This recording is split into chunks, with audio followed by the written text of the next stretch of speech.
Olá, estudantes da educação de jovens e adultos. Neste vídeo nós vamos falar sobre fontes históricas, fontes materiais e imateriais, como estudá-las, né? Vamos falar um pouquinho sobre a cultura. Então a cultura do Brasil, ela é uma síntese, né, da influência de vários povos e etnias que formaram o povo brasileiro. Nós temos três matrizes na formação do povo brasileiro. Nós temos os indígenas que moravam aqui, os hábitos que nós vamos herdar dos indígenas, como por exemplo o banho diário.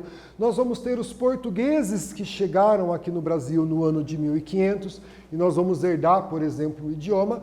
E os africanos e africanas que foram trazidos para o Brasil para uma mão de obra escrava, e a gente também vai herdar desses africanos e africanas elementos da culinária, do idioma. Então, da confluência dessas três culturas, nós temos aí a formação da identidade brasileira. É claro que nós vamos também aí, né, ter as ondas imigratórias chegando aí no Brasil ao longo da nossa história, contribuindo também para a formação da identidade nacional. Tranquilo? Pessoal, cultura material, né? São os elementos, os artefatos que foram criados ao longo do tempo e nos identificam, representam a nossa história, né? São edificações, objetos artísticos, cotidiano, aquilo que é tátil, aquilo que é palpável fazem parte da cultura material. São os bens móveis, né? Que podem ser transportados, reúnem aí os acervos e coleções de obras de arte, de mobiliário que nos representa. Então aqui, por exemplo, o prédio histórico da Universidade Federal do Paraná,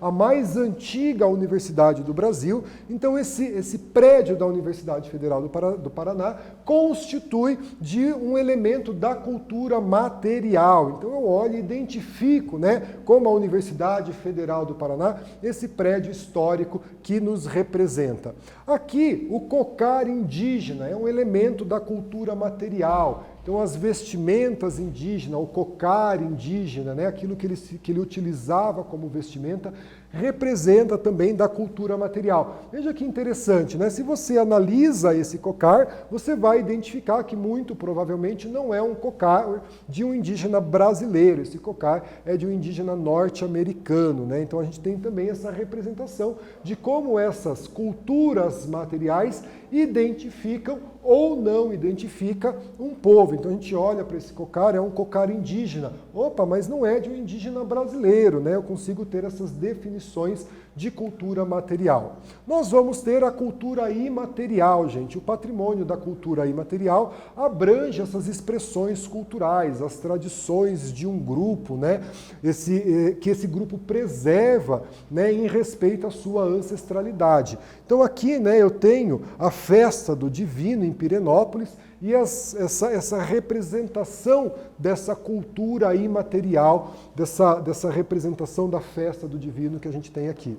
Aqui, uma dança típica do litoral paranaense, que é o fandango, né? E está aí fortemente ligado ao modo de vida ali da região de Paranaguá, ao modo de vida caiçara, né? Os versos cantados em violas, rebecas, a dança, né, que identifica enquanto fandango, que pode acontecer em pares, né, ou através dos chamados batidos, né, quando os homens usam os tamancos de madeira intercalando as palmas e as batidas. Isso representa a cultura brasileira. Então nós vamos ter aspectos da cultura material, aspectos da cultura imaterial, que trabalha na identidade, na representação, que pode ser uma cultura local, pode ser uma cultura regional, pode ser uma cultura estadual, pode ser uma cultura nacional. Trago aqui para vocês o prato típico, né, da culinária paranaense, ali da região de Morretes, que é o barreado.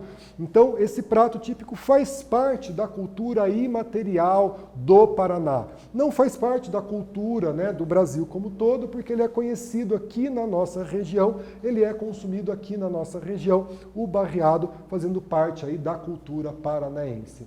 Galera, neste vídeo nós falamos, né, sobre fontes históricas, cultura material e imaterial, como estudá-la. Espero que vocês tenham gostado. Até breve.